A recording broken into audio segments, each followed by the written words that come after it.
The Mongol Empire was famous for its vastness and brutality. At its height in the year 1279, the empire took up 16% of all of the land on Earth and was home to about 1 in every 4 humans on the planet. Like all empires, the Mongols came and went, but what if suddenly the empire was recreated tomorrow? This is an exploration of what this hypothetically would look like if we can suspend the disbelief that this could ever happen. So this is a map of the current world, and this is a map of the Mongol Empire circa 1279 placed on top. The empire would stretch all the way from South Korea to modern-day Poland, but it could have been even bigger if a few more things had gone right for the Mongols. They tried invading Japan twice, but were twice smacked down by some angry weather who didn't think that it was quite fair for the Mongols to be using boats. And speaking of boats, they also tried invading Indonesia once, but guerrilla fighting in the jungle in the 13th century wasn't exactly the biggest strength of the Mongol Empire. They also pushed west as far as Gaza in Palestine, and raided into Austria and northern Italy in Europe before being pushed back. So, this map is the maximum amount of land that they ever controlled at one time in 1279, so this would be the borders of the modern-day Mongol Empire recreated today.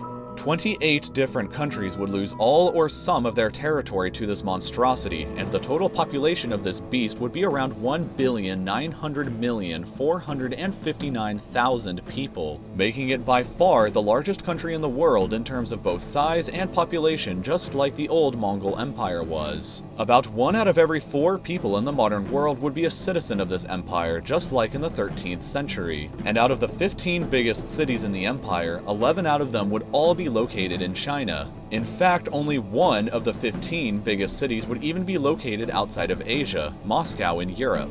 The 3 biggest cities would be Moscow, Beijing, and Shanghai, and we would need to decide on a capital for the country to get behind. You may think that a logical choice would be Ulaanbaatar, which is the current capital of Mongolia. But Ulaanbaatar wasn't even founded until 1693, long after the Mongol Empire had already collapsed, and only has a population of 1.3 million people today, or about half of all of Mongolia's modern population. The city is surrounded by extremely sparsely populated land and is very far away from the rest of the empire, so the most logical choice of a capital would probably be Beijing instead, which not only is the current capital of China, but was actually a historical capital of the Mongol Empire under this guy, Kublai Khan, back when it was known as Khan Balik. Beijing would be the second biggest city in the empire and has enormous infrastructure already in place since it is already the capital of China, and we would of course have to rename the city back to Khan Balik. Sorry, Beijing. As for the actual people that would make up this empire, 66% or 2/3 of the population would be ethnic Han Chinese, which would likely dominate the country. The next 2 biggest ethnic groups would be the Russians and Koreans, who would account for 6% and 4% of the population respectively. And the remaining 28% would be a mix of dozens of different groups. Hilariously, in the modern Mongol Empire, ethnic Mongols themselves would only account for 0.16% of the total population. As for languages, about 51% of everybody in this country would be speaking or able to understand Mandarin Chinese, which would likely become the official or one of the official languages. Russian would be understood by around 11% of the country and would be the second largest language. A combination of 3 other Chinese languages known as Wu, Yue, and Min combined would be understood by 10.5% of everybody, and the next 2 biggest languages would be Korean and Urdu. The empire would also be extremely religiously diverse, and surely everybody living inside would think that that's going to be just fine. About 58.5% of everybody would adhere to traditional Chinese folk religions, while Sunni Islam would be the second largest belief system at 12.1% of the population.